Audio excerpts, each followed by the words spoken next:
ভারত ও বাংলাদেশ, দুটি দেশ, দুই ইতিহাস, কিন্তু এক সুর। আপনাদের যদি জিজ্ঞেস করা হয় ভারত ও বাংলাদেশ এই দুই গৌরবময় দেশের অধ্যায় তৈরি করেছে এমন কিছু মানুষের নাম বলো, তাহলে অনেকেই বলবে বিদ্রোহী কবি কাজী নজরুল ইসলাম, সুভাষচন্দ্র বসু, মহাত্মা গান্ধী এবং কবি জসিম-উদ্দিনের মতো মহান মানুষের হাত ধরে, যাদের কণ্ঠস্বরেই ছিল এক একটি বিপ্লব। কিন্তু ইতিহাসের এই মহামানবদের আসল কণ্ঠস্বর কেমন ছিল? কেমন শোনাতো সেই ভাষণ যা লক্ষ লক্ষ মানুষকে স্বাধীনতার জন্য প্রস্তুত করেছিল? কেমন ছিল সেই উচ্চারণ যা একসময় সমাজ পরিবর্তনের ঢেউ তুলেছিল?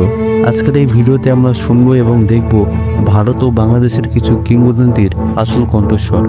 যারা নতুন তারা অবশ্যই চ্যানেলটিকে সাবস্ক্রাইব করে পাশে থাকবেন, কারণ আজ আমরা ইতিহাস শুধু পড়বো না, ইতিহাস শুনবো। সো আর দেরি না করে আজকের এই ভিডিও শুরু করা যাক।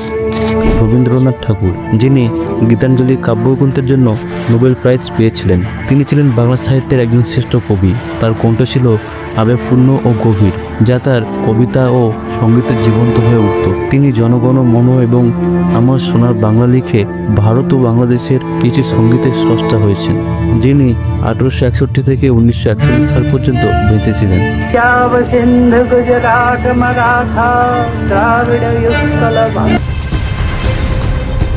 জিয়াউর রহমান, যিনি ছিলেন বাংলাদেশের একজন মুক্তিযোদ্ধা, সেনাপ্রধান এবং পরবর্তীতে রাষ্ট্রপতি। 1971 সালের মুক্তিযুদ্ধের সময় তিনি চট্টগ্রামের কালুরঘাট বেতার কেন্দ্রে থেকে বাংলাদেশের স্বাধীনতার ঘোষণা দেন, যা লক্ষ লক্ষ মুক্তিকামী মানুষের হৃদয়ে উত্তেজনা ছড়িয়েছিল। তার কণ্ঠ ছিল দৃঢ়, গভীর ও কর্তৃত্বপূর্ণ, যা যোদ্ধাদের অনুপ্রাণিত করেছিল, যিনি 1936 থেকে 1981 সাল পর্যন্ত বেঁচেছিলেন। আল্লাহ এই দেশের জনগণকে দিয়েছে, এই অধিকার কেউ কেড়ে নিতে পারবে না। Doctor B.R.. আম্বেদকর, যিনি ছিলেন ভারতের সংবিধানের প্রধান রচয়িতা ও দলিত আন্দোলনের প্রতীক। তিনি সমাজের নিম্নবর্গের মানুষের জন্য শিক্ষা, সমানাধিকার ও সংরক্ষণের ব্যবস্থা করেছিলেন। তার কণ্ঠস্বর ছিল বলিষ্ঠ ও দৃঢ়, যা ব্রিটিশ সরকার ও ভারতীয় সমাজ ব্যবস্থার বিরুদ্ধে তার বক্তব্যকে শক্তিশালী করে তুলেছিল। তার জীবনকাল ছিল 1891 থেকে 1956 সাল পর্যন্ত। Leave aside words which frighten people. Let us even make concession to the prejudices. Satyajit Ray ছিলেন ভারতীয় চলচ্চিত্রের অন্যতম কিংবদন্তি পরিচালক, চিত্রনাট্যকার, সঙ্গীত পরিচালক, লেখক এবং চিত্রকর। তার সৃজনশীলতা ভারতীয় সিনেমা আন্তর্জাতিক পর্যায়ে পৌঁছে দিয়েছে এবং তিনি অস্কারও জিতেছিলেন। এবং এই মহান মানুষের জীবনকাল ছিল 1921 থেকে 1992 সাল পর্যন্ত। I started writing stories that became very popular, so I had to keep feeding the magazine and would also have to go. Netaji Subhash Chandra Basu, ভারতের স্বাধীনতা সংগ্রামের অন্যতম প্রধান নেতা নেতাজি সুভাষচন্দ্র বসু আজাদ হিন্দ ফৌজ গঠন করেছিলেন। তোমরা আমাকে রক্ত দাও, আমি তোমাকে স্বাধীনতা দেব, তার অমর উক্তি। তার কণ্ঠে ছিল এক অদম্য শক্তি, যা লক্ষ লক্ষ ভারতীয়কে মুক্তিযুদ্ধের জন্য অনুপ্রাণিত করেছিল।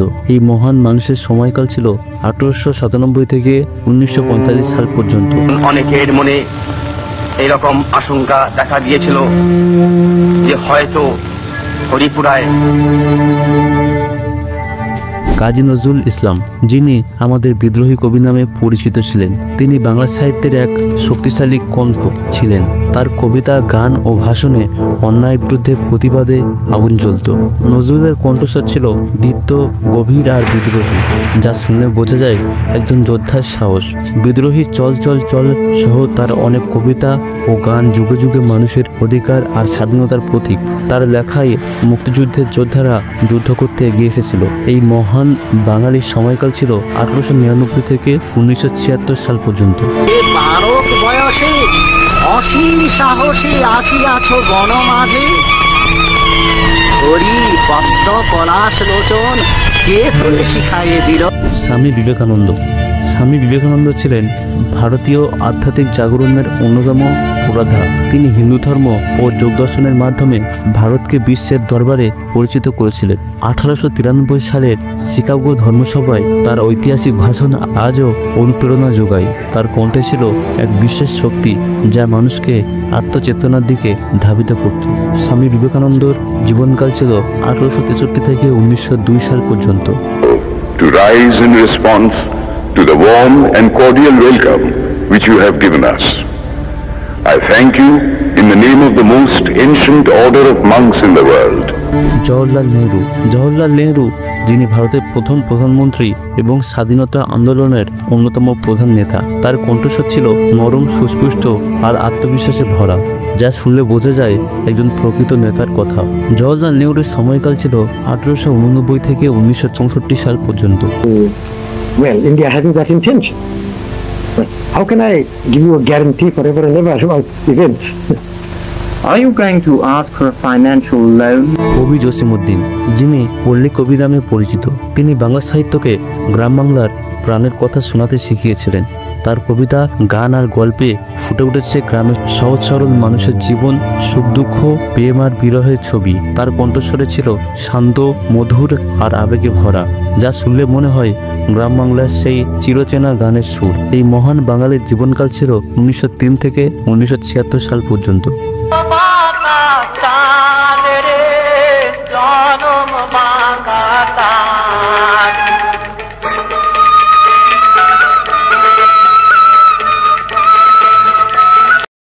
সর্দার বল্লভভাই প্যাটেল, যিনি ছিলেন ভারতের লৌহমানব এবং একজন সাহসী নেতা, যিনি ভারতকে একত্র করার পেছনে অসাধারণ ভূমিকা পালন করেছিলেন। তার কণ্ঠস্বর ছিল দৃঢ়, শক্তিশালী এবং আত্মবিশ্বাসে ভরা।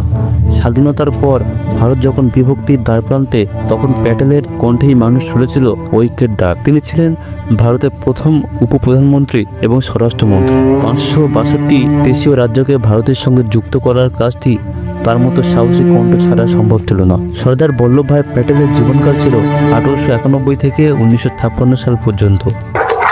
सबको यही समझना चाहिए कि ये हमारा मुल्क है, हमें निश्चय करना चाहिए जितना हो सके हमसे।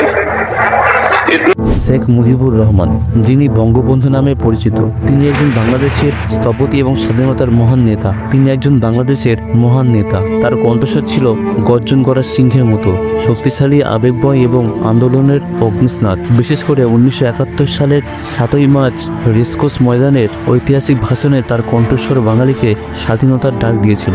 শেখ মুজিবুর রহমানের জীবনকাল ছিল 1920 থেকে 1975 সাল পর্যন্ত। বলেছিলাম আপনারা তা করেছেন।